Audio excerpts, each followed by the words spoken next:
అన్నమయ్య జిల్లా రాజంపేటలో రేపు deputy CM Pawan Kalyan పర్యటించనున్నారు. పవన్ పర్యటనకు సంబంధించిన ఏర్పాట్లను పార్టీ నేతలు కలెక్టర్ పరిశీలించారు.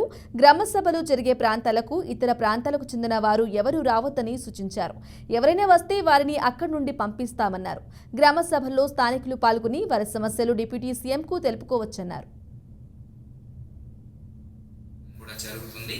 సో అది ప్రోగ్రాము రేపు దానికి సంబంధించిన అన్ని ఏర్పాట్లు కూడా పూర్తి చేయడం జరిగింది. సో అది కూడా మీకు తెలియజేస్తున్నాను. పల్లిలో వచ్చేసి గ్రామ సభకి అన్యులెవరిని అనుమతి లేదు. ఎట్టి పరిస్థితుల్లో కూడా కేవలం ఆ గ్రామస్తులకు మాత్రమే అనుమతి ఉంది. ఎందుకంటే గ్రామ సభ అనేది పూర్తిగా స్వయం ప్రతిపత్తితో ఏర్పాటు చేయడం జరుగుతుంది రాజ్యాంగం ప్రకారము. దాంట్లో బయటి వ్యక్తులకు ఎటువంటి ప్రవేశం లేదు. సో అక్కడికి ఎవరు రావద్దు. సో కేవలం గ్రామస్తులకు మాత్రమే ఆ సభను ఏర్పాటు చేయడం జరిగింది. అలాగే పూలపత్తూరులో కూడా అక్కడ కూడా బాధితుల కుటుంబాలకు సంబంధించిన ఆ గ్రామస్తులు మాత్రమే అక్కడ ఉంటారు. బయట వారు ఎవరు కూడా అక్కడికి రాకూడదు. సో ఈ రెండు కూడా ప్రజలకు చేస్తున్నటువంటి మనకి చర్యలు తీసుకుంటున్నాం అనేది మీ అందరి ద్వారా జిల్లా ప్రజలందరికీ తెలియజేయడానికి ఏర్పాటు చేయడం జరిగింది.